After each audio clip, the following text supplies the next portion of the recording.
Ahay, magandang umaga.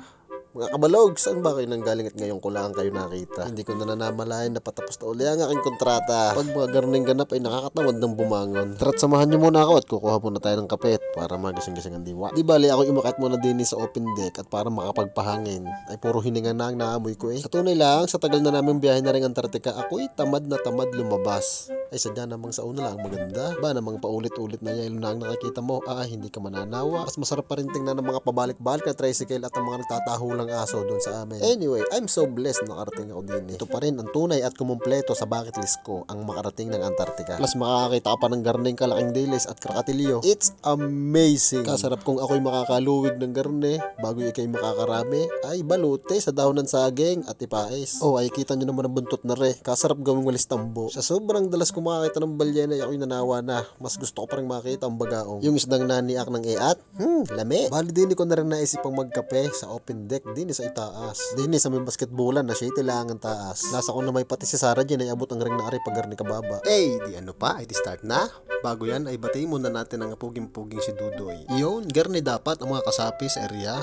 Hyper. Gitara at silipin natin ang aking area. Bale din ako magsisimula sa 519. Ohoy, may naman berde agad.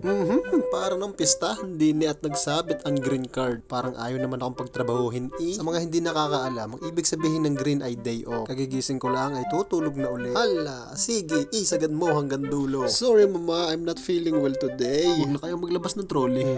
Ngisi, si Pugi. Meron din naman akong nais patangi ilang kabina kaya ilabas na natin ang ating pangmalakasan. Kailangan maglabas ng trolley para may props. Baka maikutan tayo ni mama ay mapapalo tayo. Siya, ibabalandra ko na are. Bagabag! Bali, ilalabas na rin natin aring X-card. Kuhane ang chemical kade kahit hindi ginagamit. At ang mahiwagang basket na lagay ng gulay. Bus out pala. Itcha mo na diyan. Matamad, ulaga. Maglalabas din tayo ng fresh linen at linen chains ngayong araw. Itchahe. And last but not the least, ang masipag na bakyom. Tara na. Abay, ang linchak na rin isang linggo nang hindi ginagamit. Ayaw pang sumama. Palibhas ay tamad ng amo kaya tamad din ng bakyom.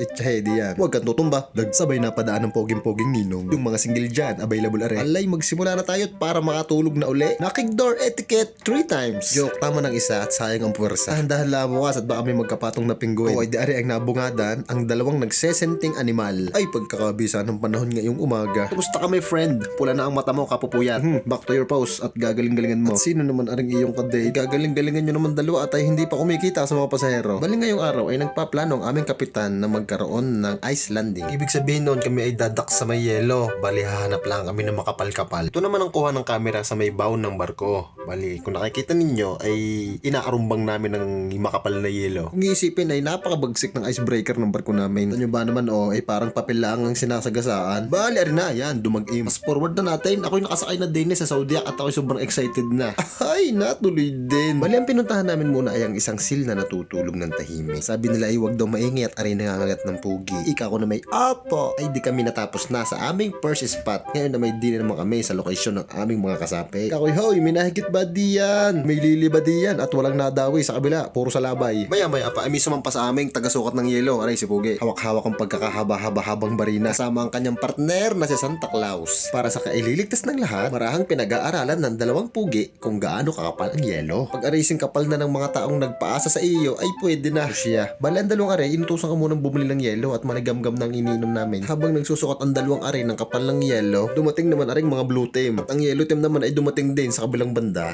Ay, sa wakas ay kami bababa na. Si chef muna. At ari na nga, ako'y nakatungtong na sa zero gravity. Ay, daming alam. Kita na yung humakbang. Sadyang tunay na nakakatakot. Sa bawat hakbang mo ay naisip mo'y baka lumusot ang pae. Pero sadyang ikay mapapangiti na lang. Ay, pagkakapugi ba naman balaw? Ha? Sabihin yung hindi, sisikmurahan ko kayo. Tunay na nakakamangha. First time ko mag-ice landing tapos sinabayan pa ng napakagandang panahon. Daddy Yankee!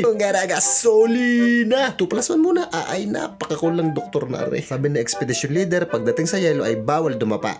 Batanggin nyo, matigas ang ulo. Alay, ari pa ang isa. Pag ikay nakita, huwag mo kayo dadamay. Babatuhin kita na rin siya, ay kami babalik na. Kami tinawag na ng aming mga leader at naghihintay na ang tricycle. Bali, ari ang aming leader, napakabait. Nung kami palis na, ay basta na lang may dumating na grupo ng mga sale. Ang sabi nila ay naghahanap daw ang mga arin na makakain. Yung ginawa ng aming mga kasapi ay nagsiatrasan. At naman si Godmother ay takot nakataas pa ang stick Akto nga hambalusin. Ika nang sila, bakit ba? Ay nano ba kayo? Nangangamot lang ako din Ayaw nga naman, nangangamot lang Masyado kayong uyabak. Siya.